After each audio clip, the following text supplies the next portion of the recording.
Welkom by die derde seisoen van nisBOERE. En in hierdie program gaan kuier ons by nisboerderye in Suid-Afrika op soek na 5 van hulle wat vir ons die meeste uitstaan. Welkom in ons nuwe tuiste. Ons is definitief besig om op te gaan in die wêreld, want in die eerste seisoen het ons om 'n tafeltjie gestaan in die veld. In die tweede seisoen het ons darm gesit daar in die skaduwee van die Ice Age Chamber op Giftige van 'n Merwe se plaas. Maar nou het ons 'n splinternuwe ateljee met ligversorging, nogal 'n elektroniese 5 van die bestes ranglys, regte plante wat daar uit die muur uitgroei en om die cherry op die koek te sit, 'n nuwe gesig vir ons nuwe tuiste. Marikole Guaitu, welkom my vriend. Ek weet 'n bietjie van jou agtergrond uit, maar vertel vir ons almal 'n bietjie meer van jouself asseblief. Baie dankie André. Ek is bly om hier te wees. Behalwe dat ek op 'n plaas gebore is in die Wes-Kaap, het ek vir 'n baie lang tyd in die media gewerk en my landbouspore is in koerante, tydskrifte en toe later radio en nou is ek hier en ek gaan 'n bietjie kyk wat groot boere doen. Maar daai boerdery vorm nie deel van ons 5 van die bestes ranglys nie. Hy's iets heeltemal anders, net om 'n bietjie droom idees te los by ons nisboere, hè. Absoluut. Nou, jy gaan ook deel vorm van ons paneel. Kom ek stel die res van die paneelkundiges voor wat gaan besluit waar die nisboere moet wees op ons 5 van die bestes ranglys. 'n Ou gesig, Corneil Liebenberg, bemarkingsdirekteur by Laveld Agrochem. Dankie Corneil vir jou en jou tyd. Lieve jou, André. Philip Venter, hoof van plantvoeding by Laveld Agrochem, ook vir jou. Dankie Philip. Dankie André. Marina Fourie, baie welkom hier by ons. Jy is 'n rekenmeester by Laveld Agrochem en jy spesialiseer in entrepreneurskap. Welkom. So, ons gaan veral na die volhoubaarheid van elke nisboerdery kyk en dan gaan die paneelkundiges vir ons help om hulle te plaas op die 5 van die bestes ranglys. Die posisie van elke nisboerdery kan elke episode verander, soos wat ons nuwe nisboere byvoeg by die lys. So sonder enige verdere verwyl, kom ons gaan kuier by ons eerste nisboer van seisoen 3. Dis 'n tilapia visboerdery hier in Gauteng en ek het die eer gehad om daar te gaan kuier. Raidani Fish Farms is geleë net buite Rodepoort. En nee, hier's nie mere, riviere of 'n see nie, net tunnels. We started here about 4 years ago, but I've been associated with the industry for close on 28 years now. And what we did was we looked at what was going to be the driver for developing the industry and identified technology as being what needed to be resolved. So we sat down and designed a system called an aquaculture production unit, which is a single tank unit, which is simple to install and to operate. But using that unit, you can develop your fish farming skills in your back garden or at schools or within other farming communities. Wow, impressive. Yeah. So over here is where we actually collect the eggs from the males and females. The eggs go into these glass jars where there's a gentle water flow. And as the eggs hatch, they swim out of the jars and into the fry tanks. The fish will spend a month in here where we'll give them their first feeds. And then we grade them and sort them, and then they'll move into the bigger tanks and we grow them out until they're fingerlings. So these are the breeding arenas, and this is where we put the males and females together. So we have different sizes of arenas, Okay. but we stock 10 males and 30 females in a tank like this. Oh, And we have the capability to produce about 50,000 eggs a month in this hatchery. This would be a female fish, and you can see she's about hand size. yeah. The males will be twice that size. And the males are only a month older than these females. And each female will give us the equivalent of her body weight Wow. in eggs. So this female will give us about 200 eggs per session. So here's our male, and you can see he's a beautiful Oh, fish. yeah. So these have been selected for their red color, and so we can breed a red strain, which is very nice for the supermarket, restaurant, and hotel trade. One of the issues that we have in South Africa is that there is no formal market because there's not enough product. So as a collective of farmers, we are targeting niche markets that we can start to channel more and more fish into. And as those markets grow and as the industry expands, we can then start targeting the bigger players. But at the moment, our motto is to put more fish on more plates in more locations to feed more people. Ons is nog nie klaar met die tilapias nie. Ek wil net gou inloer hier by die paneel om te hoor wat dink hulle sover. Marina, as entrepreneur uit jou oogpunt uit, vat gou vir ons 'n paar dingetjies vas. Kyk, die entrepreneurskap is daar baie duidelik en wat die nis veroorsaak is omdat hy die leemte in die mark raak gesien het. En hy het goeie ervaring, so hy weet presies wat is nou nodig. En wat vir my baie mooi is dat hy weet die risiko's wat daarmee gepaard gaan, maar ek sal graag wil sien hoe hanteer hy daai risiko's. Dat is ook een van die boerderye wat ek baie geniet het. Kom ons gaan verder aan met die tilapias. So the fingerlings will come from the hatchery into here. Ja. And the reason we farm in tunnels is because they are warm water fish. Yes. And their optimum growing temperature is 28 degrees Celsius water temperature. Okay. And so to achieve that, we use the greenhouses because it's free energy. Wow. So each greenhouse is 400 square meters. And in that 400 square meters, you can produce 60,000 edible fish a year. What would be enough for me to make a living? Look, to make a living, and obviously we look at then what we call commercial entry-level production, which is a single greenhouse. And so the capital cost to set that greenhouse up with all the equipment, backup generators, you're looking at a capital investment of around 700,000 Rand. And then you'd need working capital to buy the stock and the feed, do the training, and obviously pay your staff and costs until you've gone through your 6-month growth cycle before you get into production. If somebody wanted to do this just to look after their family, is this something that would you recommend, or? Obviously we recommend it because it's a healthy source of food that can be grown in your back garden. The other benefits to having systems like this is that every day the filters get flushed out. Now those filters are very high in natural nutrients. So your ammonias, your nitrates, your nitrites, your phosphates.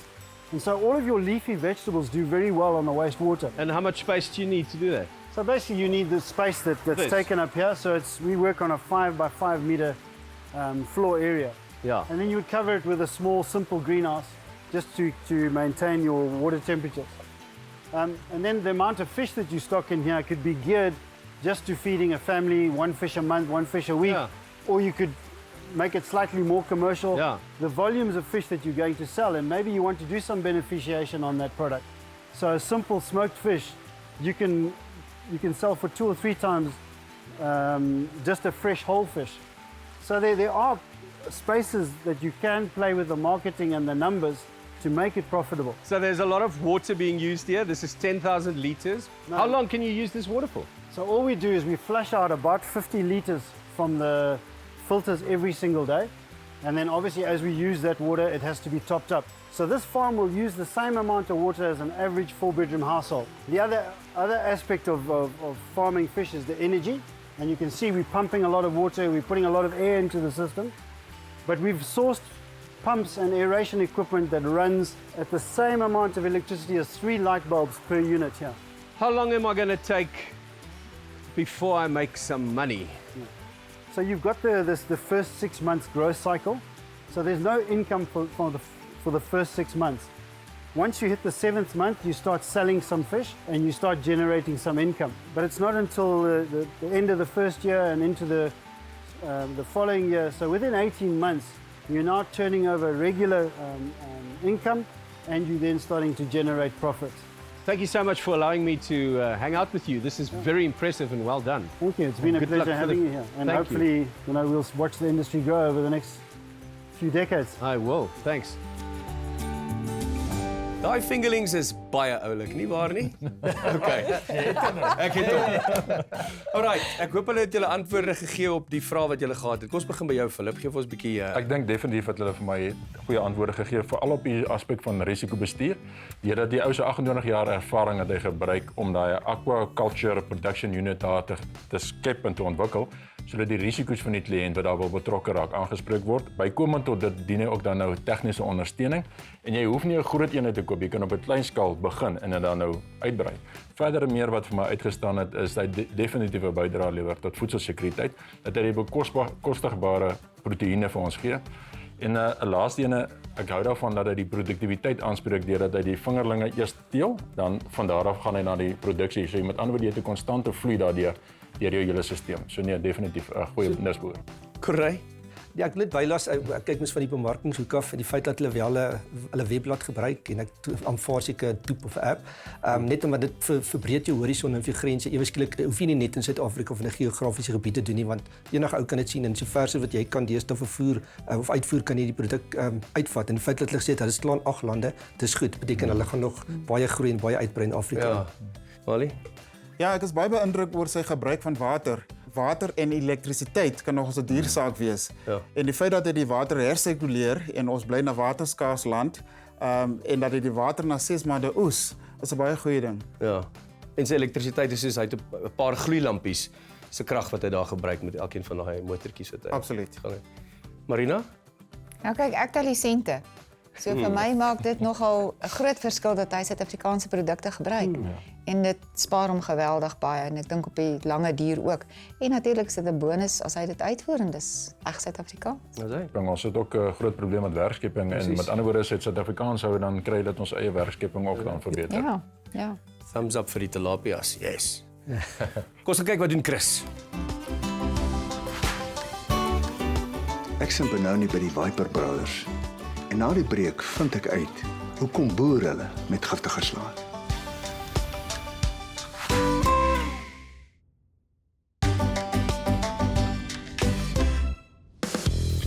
Die Viper Brothers se besigheid is 2 jaar terug begin met 50 slange. Vandag is daar 400 en amper 100 verskillende spesies. Die Viper Brothers, giftige slange. Hoekom nie net gewone slange wat nie giftig is nie? Wel, dit het maar begin by nie giftige slange. Ja. Om 100% eerlik te wees, baie van die giftige slange is baie mooier as meeste van die nie giftige slange. You import some of the snakes? We do. There are imports from African countries, Asian countries and stuff like that for the more exotic species. And we do also import captive bred animals that are bred in Europe that aren't readily available in the South African market. Maar stel jou spasie en jou kostes om so boerdery te begin. Wel, dit hang af wat se skaal jy wil begin. Maar as jy relatief klein wil begin, kan jy wegkom vir so 1000 na 2.500 rand vir 'n relatiewe algemene spesie. En jy kan dit doen in 'n hok iewers in jou huis. Die grootte van about 900 by 900 en van daar af kan 'n mens met daai slang groei. Is it profitable? If you start off very small, you'll make your money back within your first breeding season, which can take 6 months to 12 months. How many baby snakes do you get? Some of the snakes, your bush vipers, give smaller clutches of babies. It will be live babies. It can vary from 4 babies up to 10. Last year we had one of our biggest clutches from one of our Tanzanian puffheaders. She gave birth to 49 live babies. What do you ask for a baby? The Tanzania locality puffheaders that we breed, the Lake Nakuru ones, they actually go for about 1,500 rand each. Nou wil ek graag kyk wat aan daai drom is.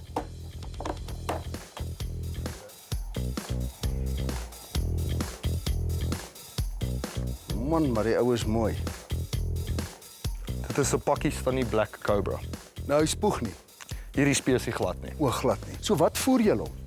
Wel, die ouens in kaptiwiteit eet rotte en muise, maar in die natuur sal hulle amper enigiets eet wat hulle kan kry. Akedisse, ander slange, rotte, muise, paddas. Okay, Corneil, wat dink jy sover? Ek's beïndruk. Dit val onder ons kategorie van nisboere want jy het min spasie nodig. Jy kan dit sommer in jou motorhuis doen en dit seker maak hy's toe. Ja, en jy het hare op jou tande nodig. Ja, definitief geen banghaar nie. Nee. En hulle het 'n lekker verskeidenheid van slange. Dis nie net een spesifieke soortie wat oulik is en so ek dink ek sien eintlik nou net uit om te kyk hoe gaan dit die besigheid na die volgende vlak toe vat. This is where most of it is. You can start with a system like this. This would be one of your very basic startup setups called a rack system, controlled with a thermostat and heating wire at the back, which controls the temperature per snake. Something like that with all the tubs and your heating is probably going to cost you about 5,000 rand. This is a variable bush viper. They're called variable because of their colors. They can come in colors from blue, green, orange, yellow, red, black. It's amazing how many colors. And you're selling these for? 750 euros for 2 of them. Wat sal jy sê, raad vir iemand daar buite wat graag met hierdie giftige spesies wil boer? Wel, eerste van alles sal ek sê, dit moet begin as 'n passie. Sonder dit glo ek nie, jy kan 'n sukses maak met giftige slange nie. En dan natuurlik maak seker jy weet wat jy doen in opsigte van jou hantering. Andersins is dit definitief 'n baie gevaarlike werk om aan te pak. Tuurlik, ja. So, baie dankie. Blake, thank you so much. No problem. Baie lekker gekuier hier by julle. Indrukwekkende diertjie die slangetjies, né? Wally, wat dink jy? Ja, hoe mooier, hoe gevaarliker. Giftiger in die geval. Ja. Ek is baie beïndruk dat hulle baie selektief verkoop. Hulle verkoop nie net vir die voet nie. Maar daar's ook 'n paar administratiewe koste, natuurlik die invoer en die uitvoer en die gesondheidssertifikate en die tydperk, 30 dae tydperk van kwarantyne. Maar dit lyk na 'n belowende besigheid. Wat mens kan sien is as hulle doen moeite om so groot as moontlik spektrum vir die kliënte aan te bied met die groot verskeidenheid spesies. Maar wat ook belangrik is om te weet dat hoe meer daar is, meer gecompliseerd is, want elkeen van die slange het sy eie behoeftes rondom immuniteit, klimaat en ook uitleg. Wat ek ook dink hulle meer aandag kan gee is om spesifiek na daai moeiliker teelbare slange toe te gaan, want hoe moeiliker jy is om te teel, hoe meer waarde is daaraan. So, en hulle beskik oor daai kundigheid, so ek sal sê dat hulle definitief daai een 'n bietjie moet harder dryf. Jy wou weet oor hulle toekoms, wat hulle planne gaan wees. Het jy Ja. geantwoord? Gedeeltelik, ja. Ek dink hulle gaan waarskynlik aan nog inkomste toe met dink. Ek weet hulle het klaar gepraat van hulle gaan dit uitvoer. Maar ek dink oor tyd gaan daar nog geleenthede kom. Waarskynlik soos mense hierdie op televisie sien hulle nader met vra. Maar nee, die tafel is gedek vir nog groot goeie goed daar by hulle. Alright, dis die slange. Ons is nou weer terug.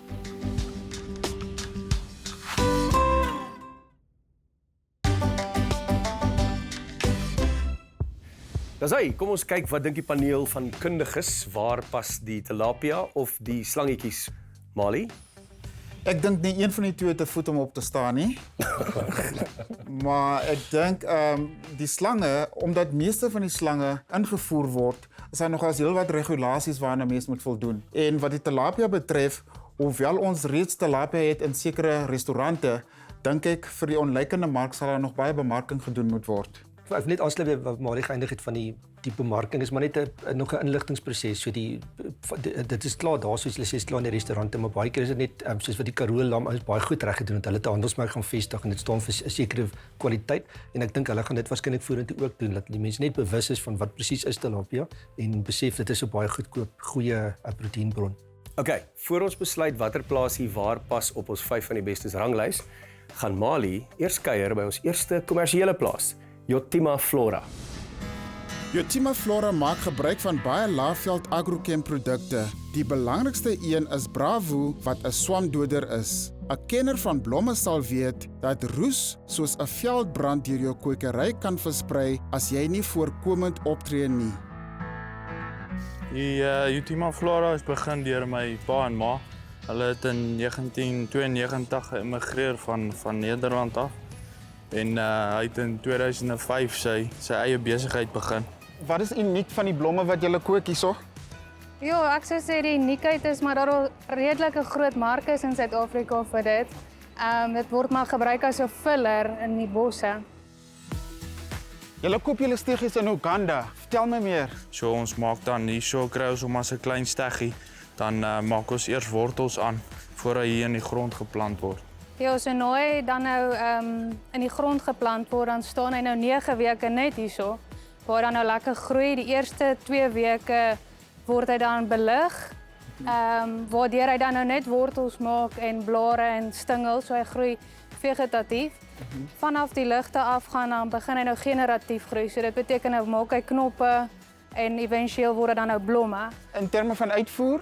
Ja, ons voer tans uit na die Midde-Ooste die meeste. So ja, dit gaan goed sover. Die kwaliteit is goed en die aanvraag is genoeg. Marolien, hierdie plant is omtrent 'n week oud.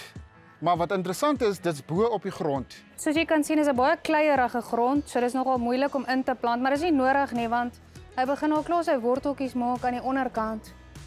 So dit is nie nodig om hom in te druk nie. En wat ook baie keer gebeur as jy hom in die grond druk, dan is hy nogal geneig om siektes te kry, soos 'n parasiet of 'n wortelparasiet. So dis ook om bo-op is goed genoeg.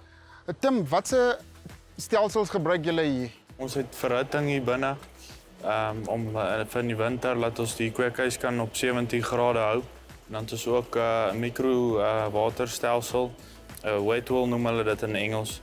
Is 'n gordyn waar daar water afloop en vir verkoeling in die somer met die fans wat die koelte deur die kweekhuis trek. Was dit vir julle baie moeilik om die besigheid te begin en om dit tot op hierdie stadium te kry? Ja, kyk, finansiëel moet jy wel kansse vat en risiko's neem om dit te maak werk.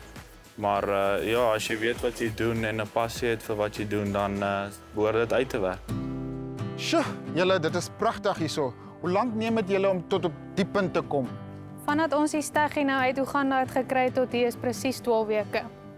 En Tim, iemand wat so 'n besigheid wil begin, watter koste is daaraan verbonde? Dit is ongelukkig maar 'n dure investering om te maak. Op die oomblik skat ek dit kos so ongeveer R600 'n vierkante meter. Uit ons ervaring dink ons dit vat so tussen die 8 en die 10 jaar om eers 'n wins te begin maak. Julle kom al 'n lang pad aan met Laagveld Agrochem. Hoe het daai verhouding begin? Van 2005 tot nou nog wat ons 'n kliënt van hulle is. So ja, dit help as jy Laagveld aan jou kant het, as daar probleme is, kan jy hulle bel en hulle kom uit en kom kyk.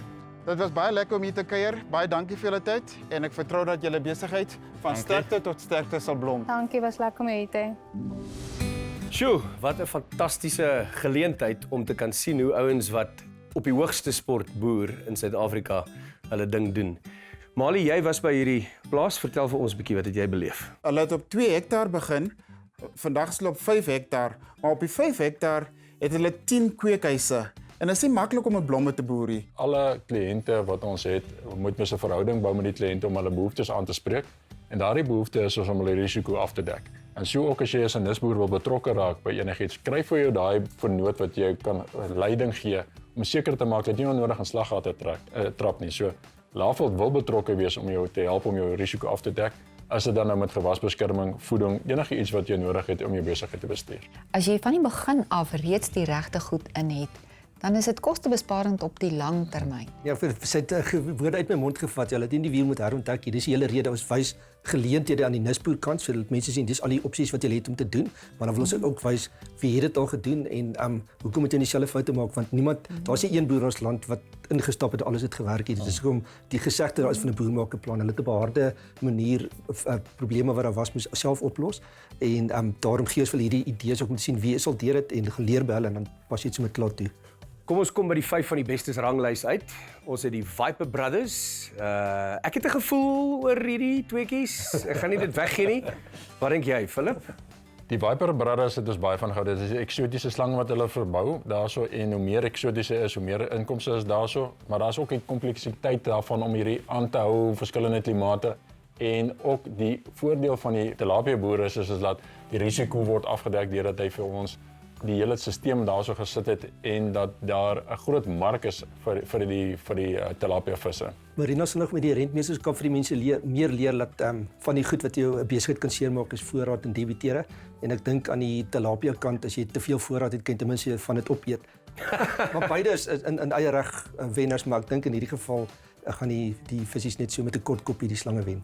Die entrepreneurskap kom baie mooi deur in albei. Okay, so dit lyk vir my Viper Brothers gaan enetjie afskuif en tilapia farming gaan in die eerste plek inskuif. Dis hy, my fingerlings het die bord gemaak en hy's bo. Dankie julle, dis die konklusie van episode 1 van seisoen 3 van nisBOERE. Dankie dat julle by ons is. Welkom Mali, ek sien uit wat ons gaan saam doen. Gaan loer in op ons Facebookblad. Sien julle volgende week. Volgende week skrop Chris nes by eksotiese hoenderteelers. Simonia word skreeuende en skoppende forceer om in te loer by Mbali Cut Flowers. En Mali besoek 'n massiewe operasie by Hartbeespoortdam, Multi-Plant Seeding Nursery.